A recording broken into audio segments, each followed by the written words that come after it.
Hello. आज के इस वीडियो में हम लोग पढ़ेंगे शिक्षा की परिभाषा और शिक्षा की प्रकृति। चलिए परिभाषा देखते हैं कि विभिन्न विद्वानों ने कैसे शिक्षा को परिभाषित किया है। पहला है महात्मा गांधी जी के अनुसार शिक्षा से मेरा तात्पर्य बालक और मनुष्य के शरीर, मस्तिष्क व आत्मा का उत्कृष्ट विकास है। गांधी जी ने कहा कि शिक्षा एक साधन है जो बालक और मनुष्य के शरीर, मस्तिष्क और आत्मा का विकास करती है। स्वामी विवेकानंद के अनुसार मनुष्य की अंतर्निहित पूर्णता को अभिव्यक्त करना ही शिक्षा है। स्वामी जी ने कहा कि कोई भी ज्ञान बाहर से नहीं आता है, सब अंदर विद्यमान है। बाहर से जो कुछ मिलता है वो प्रेरक का कार्य करता है और उन्हीं से हम प्रेरित होकर अपने अंदर की शक्तियों का विकास करते हैं। अरस्तू ने क्या कहा कि स्वस्थ शरीर में स्वस्थ मस्तिष्क का निर्माण ही शिक्षा है। वहाँ के भाई सही है कि स्वस्थ शरीर में स्वस्थ मस्तिष्क का निर्माण ही शिक्षा है। कि अगर बालक का शरीर स्वस्थ नहीं है तो वो उसके अंदर का मस्तिष्क जो है वो भी स्वस्थ नहीं होगा। और शरीर को स्वस्थ रखना है तो शिक्षा जरूरी है। कैसे रखना है, क्या करना है। आप जिम में जाते हो शरीर को स्वस्थ रखने के लिए तो आपको ट्रेनर होते हैं। स्वस्थ बनाने, शरीर को स्वस्थ बनाने के लिए या डोले शोले निकालने के लिए बताते ये करना वो करना, तभी आपका अपने शरीर को फिट रख पाते हैं। या फीवर हुआ तो आप डॉक्टर के पास जाते हो तो डॉक्टर भी कहीं ना कहीं से शिक्षा लिया, वो आपको सिखाया, आप वैसे कर रहे तो आपका फीवर या जो भी कुछ हुआ आप सही हुए। जब आप सही होंगे तभी आपके सोचने समझने की शक्ति सही होगी, सुदृढ़ होगी। इसलिए अरस्तु ने कहा कि शिक्षा वह साधन है जो मनुष्य के शरीर को स्वस्थ रख के मनुष्य के अंदर स्वस्थ मस्तिष्क का निर्माण करती है। प्लेटो के अनुसार शिक्षा का कार्य शरीर एवं आत्मा को वह सभी पूर्णतः प्रदान करना है जिसके कि वे योग्य। मनुष्य जिसके योग्य है, मनुष्य जिसके योग्य है वह उसको प्रदान करती है। कौन? शिक्षा। जिसके वह योग्य है उस योग्य को पूर्णतः प्रदान करती है शिक्षा, प्लेटो जी ने कहा। फ्रोबेल के अनुसार शिक्षा एक ऐसी प्रक्रिया है जिसके द्वारा बालक अपने आंतरिक शक्ति को बाहर करता है। हम कह सकते हैं शिक्षा एक साधन है जो बालक, जिसके द्वारा बालक अपने अंदर के शक्तियों को बाहर निकालकर अपना सर्वांगीण विकास करता है। हर्बर्ट स्पेंसर के अनुसार शिक्षा का तात्पर्य अंतर्निहित शक्तियों का बाह्य जीवन से समन्वय स्थापित करना। अपने अंदर की शक्तियों को बाहर निकाल कर जो बाहरी जीवन है उसे समन्वय स्थापित करके अपना विकास करना ही शिक्षा कहलाता है। शंकराचार्य जी ने सा विद्या या विमुक्तय, अर्थात विद्या वह है जो मुक्ति दिलाए।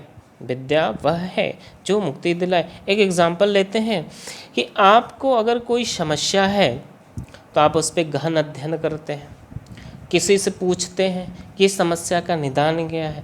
उसने उस समस्या के निदान के लिए निदानात्मक उपाय आपको बताया। आपका समस्या जो भी था उसका निदान हो गया, आपको उस समस्या से मुक्ति मिली। तो यहाँ शंकराचार्य जी ने कहा कि विद्या वह है जो मुक्ति दिलाए। मतलब विद्या अगर आपके अंदर आ गई, सत्य का ज्ञान हुआ तो आप इस संसार से मुक्ति पा सकते हैं, मोक्ष की प्राप्त कर सकते हैं। कांट के अनुसार शिक्षा व्यक्ति की उन सब पूर्णताओं का विकास है जिनकी उसमें क्षमता है। शिक्षा व्यक्ति की उन सब पूर्णताओं का विकास है जिनकी उसमें से क्षमता, व्यक्ति की जिसमें क्षमता है उसके पूर्णताओं का विकास करता है। कौन? शिक्षा। ठीक है, चलिए अगला देखते हैं। सुकरात के अनुसार प्रत्येक मनुष्य के मस्तिष्क में अदृश्य रूप विद्यमान संसार के सर्वमान विचारों को प्रकाश में लाना।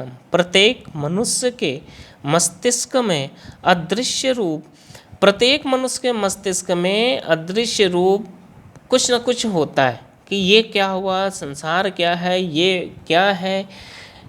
ठीक है ना, क्यों है, कैसे है, ये सारे अदृश्य रूप होते हैं।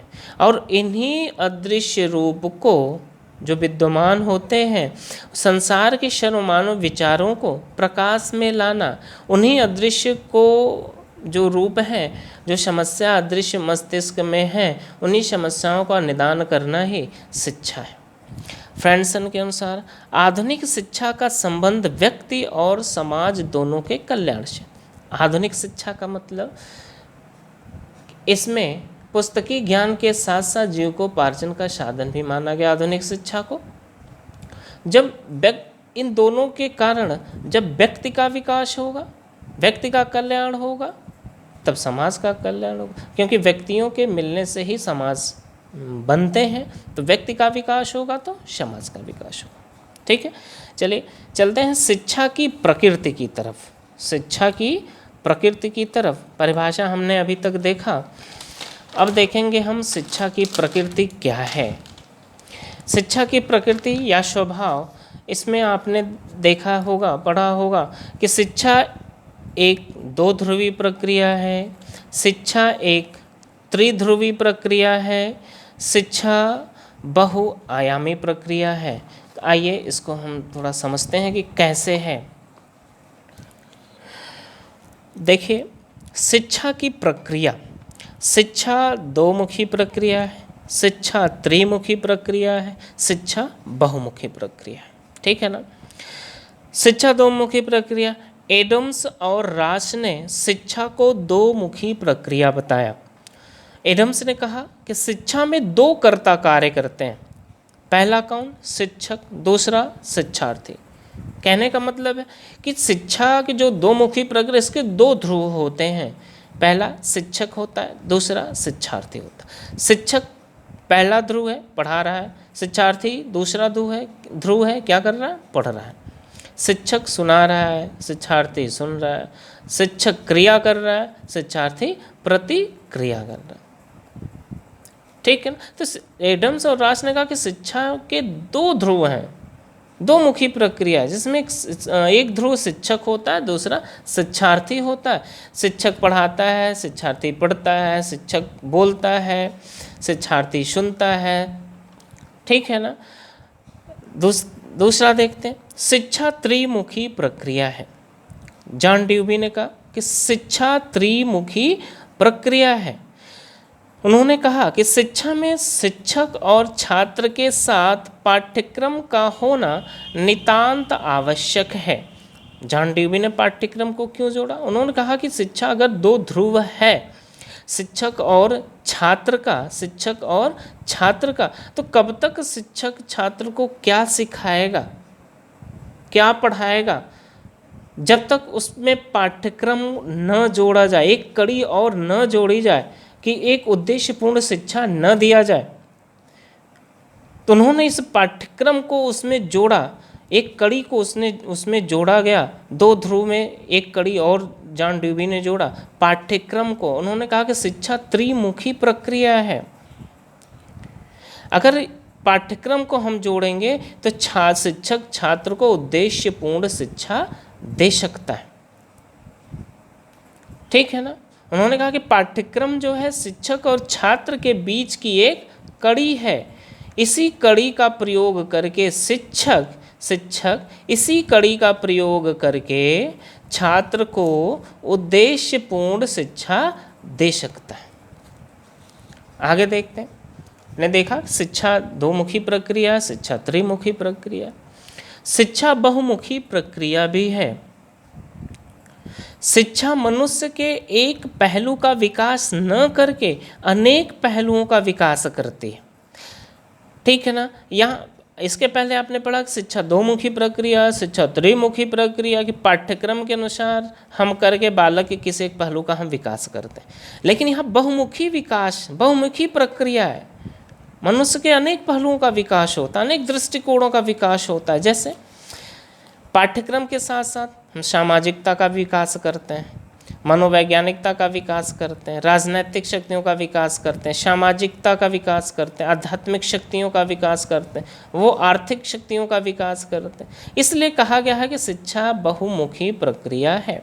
पाठ्यक्रम के साथ साथ हम ऐसे पाठ्य सहगामी को जोड़ते हैं जिससे बालक का सामाजिक विकास हो, मनोवैज्ञानिक विकास हो, राजनीतिक विकास हो, सामाजिक विकास हो, आध्यात्मिक विकास हो। जैसे कोई नाटक हो गया, खेल प्रतियोगिता हो गई आदि, ऐसे ही तमाम सहगामी क्रियाओं को हम जोड़ के बालक का हम बहुमुखी विकास कर सकते हैं।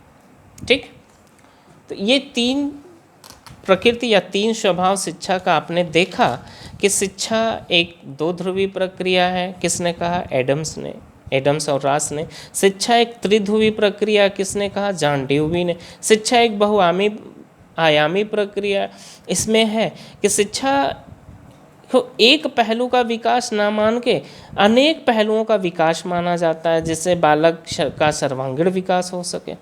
ठीक है ना। नेक्स्ट चलते हैं। शिक्षा एक उद्देश्यपूर्ण प्रक्रिया है। शिक्षा एक उद्देश्यपूर्ण प्रक्रिया है। जी बिल्कुल सही है। अगर आपका उद्देश्य क्या है, आपका लक्ष्य क्या है, अगर आप अपने लक्ष्य तक पहुंचना चाहते हैं, उद्देश्य तक पहुंचना चाहते हैं, तमाम कठिनाइयों से होकर गुजरना पड़ता है, हर रास्तों से होकर गुजरना पड़ता है। तो शिक्षा वही साधन है कि आपको उन्हीं रास्तों से ले जाता है और अपने लक्ष्य तक आसानी से पहुंचा देता है। शिक्षा वही साधन है जो उसी साधन पर आप बैठकर, शिक्षा एक ऐसा साधन, हमने बताया कि शिक्षा एक ऐसा साधन है, उसी साधन पर आप बैठकर आप अपने उद्देश्यों की पूर्ति कर सकते हैं। शिक्षा जीवन पर्यंत चलने वाली प्रक्रिया है। शिक्षा जीवन पर्यंत चलने वाली प्रक्रिया है कि आप जन्म से लेकर मृत्यु तक, जब तक आप धरती मैया पर रहेंगे तब तक आप कुछ न कुछ सीखते रहेंगे। चाहे आप धरती मैया की रक्षा करें, चाहे धरती मैया का बोझ बनकर रहें, धरती मैया पर बोझ बनकर रहें, कुछ न कुछ अवश्य सीखेंगे। तो शिक्षा जीवन पर्यंत चलने वाली प्रक्रिया है। आप उठते बैठते सोते जागते कहीं ना कहीं किसी न किसी रूप में आपको शिक्षा प्राप्त होती है। इसलिए कहा गया शिक्षा जीवन पर्यंत चलने वाली प्रक्रिया है। शिक्षा सामाजिक प्रक्रिया है। शिक्षा सामाजिक प्रक्रिया है। भाई कैसे सामाजिक प्रक्रिया है, इसको भी जानते हैं कि क्या है शिक्षा, कि सामाजिकता का विकास हो, सामाजिक प्रक्रिया हो। भैया सामाजिक विकास कैसे होता है? तो शिक्षा, हम जानते हैं कि शिक्षा केवल व्यक्ति विशेष की ही उन्नति नहीं करता। शिक्षा केवल व्यक्ति विशेष की ही उन्नति नहीं करता, बल्कि व्यक्ति की सहायता से समाज, देश, संस्कृति आदि की भी उन्नति करता है। भाई शिक्षा है, शिक्षा से व्यक्ति का विकास तो आप जानते ही होता है, व्यक्ति का विकास, और व्यक्तियों के मिलने से ही समाज का निर्माण होता है। जब समाज का निर्माण होगा तभी समाज, देश, संस्कृति आदि की भी उन्नति होगी, देश की उन्नति होगी, हमारी जो संस्कृति है उसकी उन्नति होगी। इसलिए कहा गया है कि शिक्षा एक सामाजिक प्रक्रिया है। शिक्षा एक संकुचित प्रक्रिया है। संकुचित अर्थ आप इसके पहले वीडियो में देखे होंगे। शिक्षा एक संकुचित प्रक्रिया है जो विद्यालय शिक्षा के नाम से सब कुछ निश्चित होता है, निश्चित पाठ्यक्रम, निश्चित स्थान, एक नियंत्रित वातावरण में होता है इसका विकास। शिक्षा एक व्यापक प्रक्रिया है, इसमें अनियंत्रित वातावरण पर कोई अंकुश नहीं होता है। इसका वातावरण क्या होता है? अनियंत्रित होता है। ये कहीं भी किसी रूप में शिक्षा आपको प्राप्त हो जाती है। शिक्षा एक गतिशील प्रक्रिया है। तो जिस प्रकार समय कभी नहीं रुकता, गतिशील प्रक्रिया, तो जिस प्रकार समय कभी नहीं रुकता, हमेशा चलता रहता है। आप बैठे रहिए, हम कल करेंगे, लेकिन समय नहीं रुकेगा। रुक जाओ 2 मिनट, उसके बाद करते हैं, तो समय रुकेगा नहीं, वो अपने टिक टिक टिक करके समय चलता रहता है। आपको कैसे क्या करना है, किस समय पर कैसे करना है, ये आपको देखना है। तो जिस प्रकार समय कभी नहीं रुकता, चलता रहता है, ठीक उसी प्रकार शिक्षा भी चलती रहती है। ठीक उसी प्रकार शिक्षा भी चलती रहती है। हर समय हर मिनट कहीं ना कहीं शिक्षा आपको प्राप्त होगी, चाहे जिस रूप में। तो जिस प्रकार समय नहीं रुकती, उसी प्रकार शिक्षा भी नहीं रुकता। कहीं ना कहीं आपको किसी न किसी रूप में शिक्षा मिलती रहेंगी और आपके ज्ञान में वृद्धि करती रहेंगी। तो ये आपने आज पढ़ा शिक्षा की परिभाषा और शिक्षा की प्रकृति। धन्यवाद।